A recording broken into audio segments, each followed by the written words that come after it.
সবাই লক্ষ্য করো, তোমাদের 14 পৃষ্ঠা দেখি পারে কিনা। 1 নাম্বার গুণ একক দশক শতক হাজার 8324, একক দশক শতক হাজার 3136, অর্থাৎ 8324 কে আমরা 3136 দ্বারা গুণ করব। লক্ষ্য করো, আমরা সবাই জানি এখানে এই যে উপরে যে সংখ্যাটা, উপরে যে সংখ্যাটা একটা নাম আছে না, এই নামটা কি মনে আছে? নামটা আমি একটু বলে দিই। নামটা হচ্ছে গুণ্য। নামটা কি? গুণ্য। আগে কিন্তু আমরা এগুলা নিয়ে আলোচনা করছি না? জি। তাহলে লক্ষ্য করো, আবার একটু নাম বলে দিতেছি। এটার নাম কি? গুণ। অর্থাৎ যে সংখ্যা দিয়ে গুণ করা হয় তাকে কি বলা হয়? গুণক। আর যে সংখ্যাকে গুণ করা হয় সেটি হচ্ছে গুণ্য। যে সংখ্যাকে গুণ করা হয় সেটি হচ্ছে কি? গুণ্য।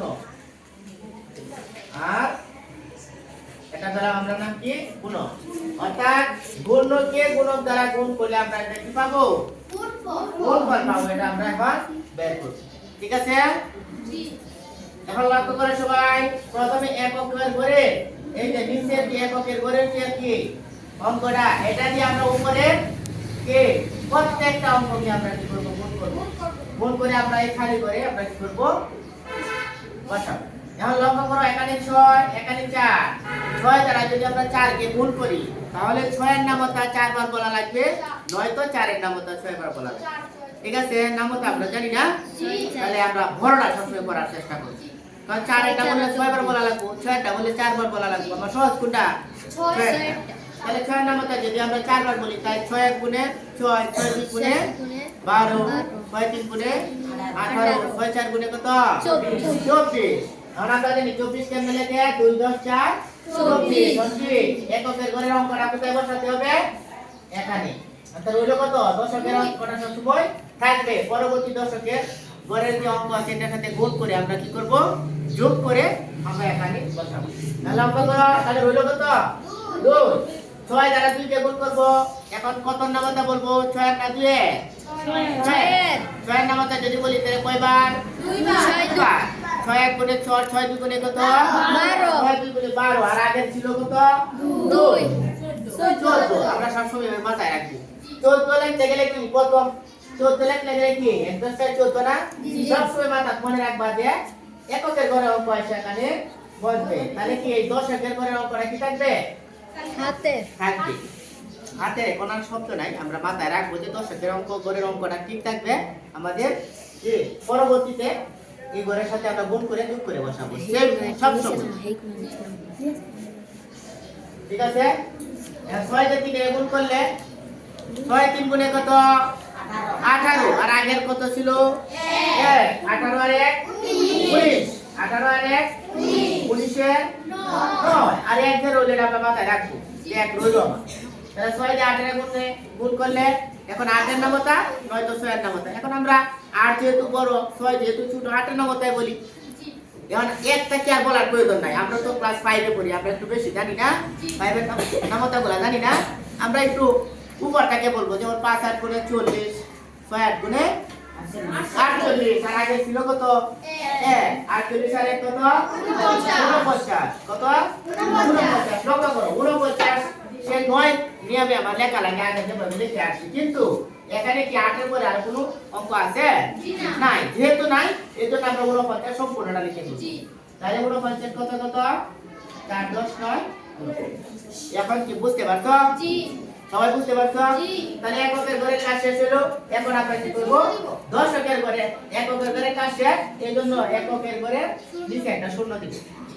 এখন 6 বার হলো কত? 3। 3 দিয়ে 4 এর গুণ করলে 3 4 গুণে 12। 3 4 গুণে 12। 12 কত? 2। হলো কত? 1। এখন 3 দিয়ে 2 কে 3 2 গুণে 6। আর আগের কত?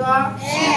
6 এর 1 কত? 2 গুণে 7। এখন লক্ষ্য করো, এখন কিন্তু আমার আর অতিরিক্ত নাই। 3 দিয়ে 3 এর গুণ করলে 3 3 গুণে 9। 3 8 গুণে এখন নামতা 3 দিয়ে 8 এর গুণ করব, হয় 8 এর নামতা বলবো নয়তো 3 এর নামতা। আমরা কোনটা বললে সহজ হবে? 8 এর নামতা। তাহলে 8 এর নামতা আমরা 3 বার বলি। 8 1 গুণে 8, 8 2 গুণে 16, 3 8 গুণে 24, 24 কত কত? 2 4 24, এখানেও নাই, এই জন্য আমরা 24 সম্পূর্ণটা লিখে ফেলি। বুঝতে পারছো সবাই? এখন লক্ষ্য করো, এখন কি 10 এর ঘরে কাজ শেষ। তাহলে কি আগে এককের ঘরে নিচে একটা শূন্য দিছিলাম, এই শূন্য আবার বসবে এবং 10 এর ঘরে নিচে আরেকটা শূন্য দিব। এখন শতকের ঘরের অঙ্ক কত আছে? 1। এই 1 দ্বারা আমরা উপরে 4 দিয়ে অঙ্কটি আমরা গুণ করব। 1 দিয়ে 4 কে গুণ করলে 4 এর গুণে 4, এখানে গুণ আছে এখানে। 1 দিয়ে 2 কে গুণ করলে 2 এর গুণে 2, 1 দিয়ে 3 কে গুণ করলে 3 এর গুণে 3, 1 দিয়ে 8 কে গুণ করলে 8 এর গুণে 8। এখন কি আর আছে? না। এখন দেখো শতক পর্যন্ত আমার কি হয়ে গেছে? একক দশক শতক। তাহলে এককের ঘর নিচেও শূন্য, দশকের নিচেও শূন্য, শতকের নিচেও শূন্য। রইল কি তা হাজারের ঘর 3। তাহলে 3 দ্বারা আমরা কি করব?